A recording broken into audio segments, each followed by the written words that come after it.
Thanks very much, Kathy. And we were just talking before we came on about how timely it is that we're all back together and having these conversations, and that it seems like a very long time ago, and yet not so long ago, when we were meeting on a weekly basis and having these chats. About a month ago, we were kind of thinking about what would the title be for the talk, and it was really to look at the impact on services, and it was maybe looking at how we might craft our way into the future with COVID. But over the last few days, I suppose, increasingly, as I was trying to think as to what we might talk about, recent, case rates and hospitalization rates and things like that kind of had me reflect on, what has, if you like, the journey so far, and, what is it that we've learned. And really, I think today's presentation, I was joking earlier on, is a flight of consciousness, a therapy session that I went through as we're kind of just about to look at how we may prepare ourselves possibly to go through something similar again, hopefully, albeit not as significant to such a degree. There's an old Chinese proverb. It's always a warning when somebody starts a presentation with a Chinese proverb. It's rarely good news, but it's about traveling 10,000 miles being better than reading 10,000 books. And I think we can summarize it that we've traveled some amount of miles together over the last few months, and that we have quite a few miles ahead of us still. I think it's worthwhile that we maybe go back to looking at how things unfolded in Ireland, and started with Tony Holan talking about flattening the curve. None of us had really heard of that before outside of a personal fitness regime, but we quickly learned what we were going to need to do from the point of view on what exactly we were looking at. But it was really, it's hard to imagine that we're really not even 9 months into this thing. It feels like it's been forever. And, I think we all remember when Leo Varadkar stood at the steps and said, actually, we're not going to have a St. Patrick's Day this year, was probably one of the first moments that people really took a reflection. And then within a week or so, we were looking at the army trucks taking bodies from hospitals in Bergamo, and projections of a fatality rate in the region of 80 to 100,000 people living in Ireland. So there was a huge sense of fear. And I think when we're thinking about things now, it's often easy to forget just where we were and just why we made some of the decisions we made at that time. The context is very important as we actually prepare ourselves for the next step. By mid-April, there was some optimism. We looked like we had flattened the proverbial curve, and things were beginning to look like we weren't going to be on this, steepest anticipated trajectory, that things were looking a bit better. And indeed, by May, we weren't seeing the daily rates that we had seen before that. And actually, by mid-May, we were contemplating how were we going to open up, and confidently looking at that. But it was already, and this is from the Central Statistics Office, when we started looking at the consequences and the inequities of COVID, it was becoming very clear. People over the age of 65 were significantly impacted. There was 25% of cases, but 92% of deaths. 14% of all confirmed cases were in people aged over 80, even though they only account for about 3 to 4% of the population. 88% of deaths occurred in people with chronic disease or an underlying health condition. 77%, 3/4 of deaths happened in the Dublin and Leinster area. And what we can see from the Central Statistics report, and I've left the reference down there, is that there was a much higher infection rates in poor, more densely populated areas. So this was an unequal, COVID-19 really exposed the crevices in our society. At the time, we were talking about the impact it was on people who were living in circumstances of domestic violence, and all other kind of factors, and that isolation that it inflicted upon society. But I think even as timely as that summary seems, of course, all of this started beforehand. And I don't know about many, but I certainly hadn't heard of Wuhan City and Hubei province in China before January of this year. Since looking it up, I now know it's also the Sponge City, because it happens to be on a big delta plain between two big tributaries of the Yangtze River. So there's a useless piece of information probably for anybody, but meant to be a very nice city, but it became the epicenter where all of this started. And even when we look at this, the first traces, so the first cases that we can see reported in Wuhan, even on reflection, is in around December 8th. And really between December 8th and then by January 29th or January 23rd, they had gone into full lockdown. So the spread of how we live with a pandemic was beginning to be obvious to us. And, this is what we looked at. We saw Italy and we saw China, and that's what we had to learn at. And in March, when we look at it now and we talk about, learning, we really knew so little. We were testing on the criteria of people with respiratory symptoms and fever and travel contacts. And you couldn't get a test unless you had been in contact with somebody from a high-risk area, or unless you had been traveling in a high-risk area. We had these very nice graphs, and I remember showing slides talking about, the difference. It was quite clear to see the difference between the coronavirus, the cold and the flu. And that if you don't have a fever, basically don't worry about it. It's not likely to be anything significant. And cough was very much a significant symptom that we were going to expect to see. And even by the 24th of March, so at this stage, our own pandemic had started gripping our own nursing homes. But even when you look at the international reporting and media reports, there was very few scattered reports in international media of nursing home tragedies in Madrid and in Washington State, but there was no published data. There was no official data from China or Italy or any country that had a significant outbreak that nursing homes were a vulnerable sector. And I think this kind of feeds into the things we know now, I wish we knew then. And I think there's a country western song somewhere along the lines with that title. But I think when we look at it now, the key thing we wish we knew now, or we knew then, is the asymptomatic spread. And coming out of China, it was estimated that this was less than 2%, and that those people were very, very unlikely to be infective. And of course, we now know that up to 20% possibly is asymptomatic carriage, and that was the key, I think. In my opinion, that was the key factor that made the first wave so much more dangerous than hopefully any other subsequent waves will be. And we'll touch on that, why I think that's the case later on. We then also, in Ireland, were one of the first countries to start reporting that. No, not in any least part due to webinars like this, where atypical symptoms, where nursing homes were feeding back very quickly that atypical symptoms, that only a third of older people were having fever, and that gastrointestinal symptoms were quite common. And actually, an awful lot of international or other countries took their lead from Ireland in our initial reporting of those atypical symptoms. And we also underestimated the virulence and the potential for this virus to cluster in communal settings. Coming out of China, the R value was at worst estimated to be 2, and actually considered to be considerably less than 2. And in reality, when it was at its peak here, the R value was between 3 and 4. And when you compare that to seasonal influenza, which is about 1.2, it just showed that it was a very virulent virus, much more virulent than we knew. And the case fatality, the overall case fatality, which was estimated at 2%, in reality, which had many people petrified at 2%, but in reality actually turned out to be around 5% in most countries so far. And then we had a really steep learning curve in March and April. We had it feels like we had about 3,000, recommendations come at us. There was one day in particular that I remember where we had 2 sets of recommendations. We had recommendations out in the morning and recommendations in the evening to counteract the recommendations in the morning. Such was the amount of information that we were having to take on board at such a rapid level. The no visitation policy, nothing, stuff that we, might contemplate for brief periods, might contemplate in different manners to what we had to do in March and April. We had to do at the extreme levels in March and April.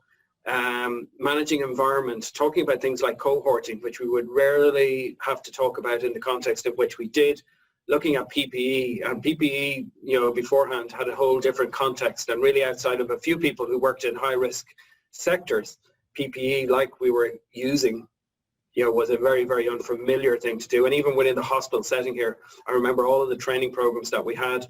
We had training programs for registrars and for non-specialist doctors on how to do ventilation. All of this stuff was, quite terrifying. We kind of tend to forget that was where we were at. So we were trying to very rapidly learn about medical support and palliative care. and how we're going to manage hospitalizations for people coming from intellectual disability services and nursing homes, and would the hospitals be able to accept them. And there was this fear in mid-March and into mid-April that hospital capacity was going to be overrun, and that those trucks that we saw in Italy were just a week or two away from us seeing them in an Irish context. And I think when we're having a lot of the discussion and the reflections now is we have to put ourselves back into that sense of anxiety that we had back then, that exhaustion that we had looking at the news every evening, because actually otherwise you lose the context as to why we made the decisions we made, because we did make probably, in my opinion, in reflection now, some incorrect decisions, but we made them with the best of intentions. And when I say they're incorrect, they weren't for the time, but on reflection now, would we make them now or should we make them now? I don't think we should do the same thing again. I think very importantly, we learned new ways to communicate and learn, and nobody thought we were going to have the accelerator program and how to do online education and online training. We got to virtual clinics, and they were very much lauded early on, and I think most clinicians, especially people working with the people that we look after in either older person services or in ID services, quickly realized the limitations of virtual clinics. The novelty was good. They were a good stopgap. They have helped innovate in some ways, but from a clinical perspective, our passion and our desire was always to get back to mask clinics as quick as possible. And I think that's where we need to keep our motivation. I don't see that there's a long-term solution in virtual clinics at the moment as to how our services are structured, but I know other people might feel that they worked in a different way. I think one of the other key things is we learned a new way to learn en masse and webinars like this, and I think huge congratulations is to go to the Project ECHO team and the All Ireland Institute, and the hospice, and indeed my colleague Dan Ryan in Tala, and Karen and Kathy, and the two Marys, Mary Flanagan and Mary McCarran, who pulled together these webinars over a few weeks. At the peak of anxiety, we had 13 nursing home webinars, 3,500 people attending one or more of those sessions. The videos being watched afterwards, 8 webinars for ID services. Mary McCarran's status as a rock star coming through with almost 6,500 people tuning in for the ID webinars, and nearly 5,000 video views, with contributions from HICWA and from all of the key people that we were trying to talk to at the time, from HICWA to multidisciplinary team experts, directors of nursing, ICU consultants, microbiologists. We just managed to pull together this nebulous, and it was an incredibly powerful vehicle for trying to get messages out, to try and, I hope, allay some of the anxieties that were building up at the time, and to communicate with, in particular nursing homes and services, ID services, that probably felt a little bit removed from the acute hospitals and vulnerable at that time. And I mentioned there below just some of the issues that were covered, but many will remember them. We learned then also what clinical interventions did and didn't work. We learned about things called proning, which I hadn't heard of before. We thought non-invasive ventilation couldn't work and that it wasn't useless, or that it wasn't useful in these patients. And then actually subsequent papers have shown that non-invasive ventilation had a role to play, and we changed our mind within the space of about 6 weeks of saying, no, non-invasive ventilation wasn't a runner, to actually realizing and identifying where was the group of patients it was useful for. We went from everybody getting hydroxychloroquine to nobody getting hydroxychloroquine, despite Donald Trump's advice.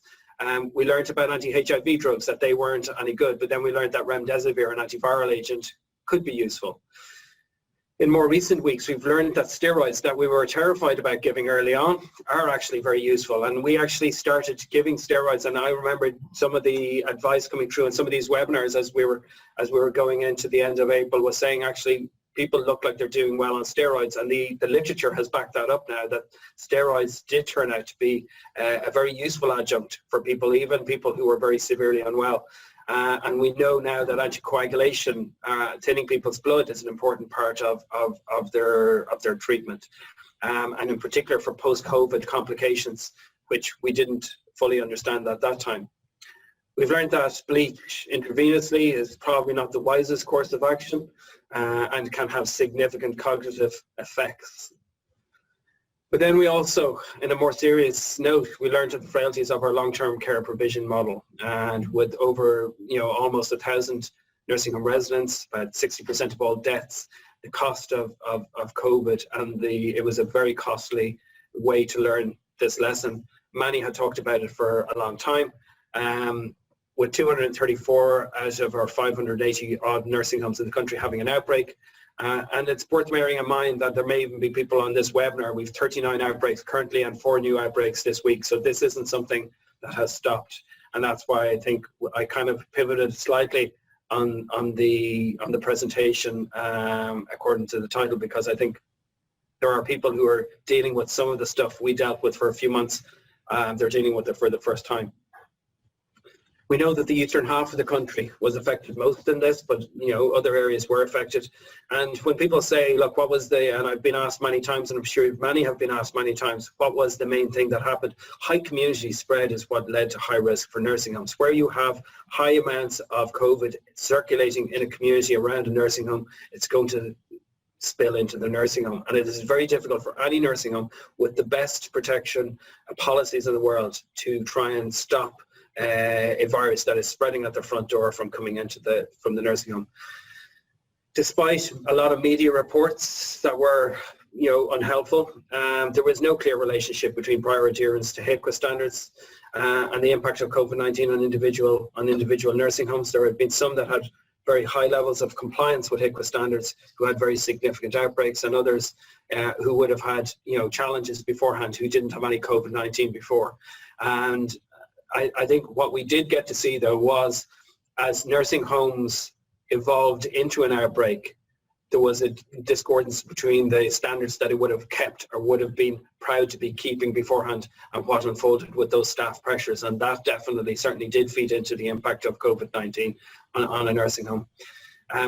From research that we have published, and which will be published in Age and Aging later on in the month, we saw that in nursing homes where there was an outbreak, almost 45% of residents developed COVID, and 25% of staff on average developed COVID, and that's continued to be the case. And we learned that about a quarter of both staff and residents were asymptomatic while having it. By the same token, almost as many people died with COVID as had no symptoms with it, just marking out how difficult a virus this is to manage in that setting.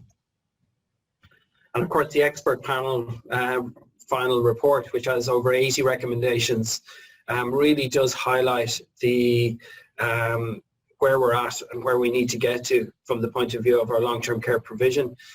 From the point of view of a very diverse models of practice, across public, private and voluntary sectors, the clinical governance models from in particular, executive governance and medical governance, the connection between GPs, the links to acute hospitals, the appropriateness of size, and then the appropriateness of the environment, I think are all factors that have come up as recurring themes in this report. And I think the other thing that's really become clear is at the start of the outbreak, we didn't have, if you like, the ability to connect like this. So there was a disconnect between nursing homes and probably many ID facilities with other aspects of the healthcare system. And that led to difficulties accessing PPE in a timely fashion, staffing support difficulties, access to COVID testing and knowing who to contact about results, and then training. How did we get in with palliative care training and infection prevention control? And webinars like this were of huge importance in trying to address some of these deficits at that time. But the key learning when we look at the impact of COVID on our nursing homes is we need to stop our dependencies on these large communal-based models of care provision for older people. In 1997, Denmark outlawed the development of large communal settings for long-term care, deeming that they had enough of those type of beds and that they needed to look and invest in other means of supporting older persons to age in their own communities. We learned the importance of test, which Tedros Ghebreyesus had said back in mid-March. We had initial very inadequate testing, the lack of reagents. I don't know, do people remember where we were scrounging around trying to come up with reagents, and every lab in the world was being repurposed to develop these reagents. and then we became the first country in the world. So we went from that baseline where we were also telling people, look, if you have 1 or 2 people positive in your nursing home, I remember coming on here and doing a webinar and saying, if you have 1 or 2 people, don't bother testing anymore, just assume everybody else has COVID. And that's because of the fact that we didn't know about asymptomatic spread, and that was the incorrect advice then. And then we became the first country in the world, and I think we can take some pride in this. We're the first country to do point prevalence testing on all nursing home residents and staff and all residential intellectual disability and mental health settings, and we are the first people, and that's why we were able to publish the report we did, where we were able to definitively identify asymptomatic spread within these settings. And then there was the policy of cocooning, and it was really the wrong word at the wrong time, and it's become a bit of a lightning rod for diminished personal responsibility and autonomy that older people have really now voiced their agitation with. They kind of put on the team jersey at the time, and I think there was some opposition, to the fact that they were being told stay at home, but they decided to err on the side of caution, to their credit. But I think our older citizens have now very clearly said that they resented being told to stay at home, and they resented being told that they couldn't make up some of these decisions from themselves, albeit the advice came from a very positive perspective. And it turned out, of course, that they were right, because we've seen the devastating impact of visitor restrictions to nursing home. We've seen the devastating impact of the closures of outpatients departments, day hospitals, day centres and other centres. And we've seen profound physical deconditioning and increased falls rates, care stress. Since we've reopened our services, many colleagues would be dealing with the psychological impact of isolation, the sense of abandonment that many carers and the people that they're looking after have felt, and their anger towards the health service, albeit they understand why it had to happen. There is a legacy over the last few months that is going to be very difficult to put right in many ways, and we see it with deterioration in cognitive abilities and those people living with dementia. And I think right now we're trying to learn how to respond to the challenges of opening up, and there is a severe sense of irony that while we were so slow to get to the level of confidence about opening up, we now face the fears of having to close down again and having to resist closing down again. And I've just put up a reference to the support framework for the resumption of adult disability day services, and Mary and others may be able to talk to a little bit more about how successful that's been. From an older person's perspective, the absence of day centres and respite care services has been a colossal impediment to the ability to resume anyway normal services, and to give any kind of respite to carers who have been supporting loved ones with dementia or behavioural symptoms at home over the last few months. And the fact that there's no end in sight just makes it a very, very bleak and stressful period for them. And I think, and I use the word courage later on, I think now is the time that we need to be courageous, and that we do know an awful lot more. And we need to push forward. Despite all those things we've learned, there's still some key things we don't know. So a vaccine, we don't know if we're going to get a vaccine. So I'm all for optimism, but we don't know if we're going to get a vaccine, and we can't assume that we're going to have a miracle vaccine. And should we get a vaccine, we don't know that the vulnerable groups that need a vaccine are going to have an adequate response, and that we will be able to get it to them. So we can't bank on it. We don't know where we're at with regard to immunity. So these were all things that we talked about before. In fact, early on we thought the only upside of getting COVID was you wouldn't get it again. But now actually it doesn't look so sure. And more than the immunity, that sense of, there's the people who are sticking to that argument seem to be waning in their immunity. And then also we're really only constantly understanding the full clinical spectrum of COVID and the impact on post-COVID recovery and post-COVID complications that can happen for weeks and months later. I suspect some of these are actually complications that happen all the time with viral infections. It's just now we have this greater focus around this viral infection and putting around supports around this particular virus that we have identified as a novel virus. But I suspect for some people who get other viruses, these complications happen every year, but maybe not in the volume that we're seeing now. And I think perhaps the key source of anxiety is we don't know how long we're going to be living with this. We don't know what it's going to look like. We don't know how many more peaks. We don't know if there will be another peak. We don't know how we will manage. And I suppose the stress over the last few weeks and the pushback, and if you like, aspects of society rubbing up against each other is really fueled by that lack of certainty on. There is now an awareness that we do not know anything. And we don't know what's going to happen next. So this is the slide from yesterday that should have made everybody's toes curl, which is depending on the R values over the next week or two, we're either looking at something worse than we saw previously, or we're looking at mitigating and diminishing it. But almost certainly we're now probably in the foothills of something this is at the very least what we're looking at over these couple of weeks is what we're going to be looking at, certainly in around our urban areas. I was going to say, I don't think it's a Dublin phenomenon now, but I think it's also a Limerick phenomenon, and I suspect as the season unfolds, it will be an urban phenomenon that the larger hospitals are going to be under pressure. But I don't want to finish on that note. So why can we be optimistic? This is also from yesterday's presentation. So our testing regime is very robust now. And I know that there is exceptions whereby sometimes it can be, I've heard people tell stories, but by and large, when I've seen it in action, it is operated quite well. The percentage positive rate at the moment is less than 2%. We were at one stage 20%.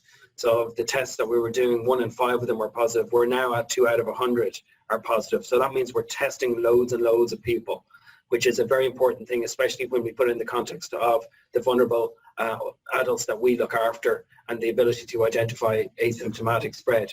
We're now also experienced. We built these networks, we built these collaborations, we've learned from this.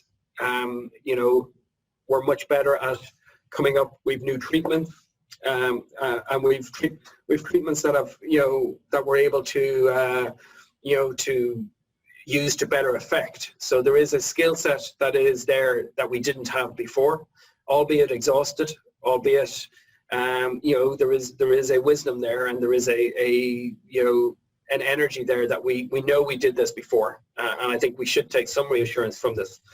And I think this is probably one of the key grounds for optimism, is down in the Southern Hemisphere, they're having their best flu season ever.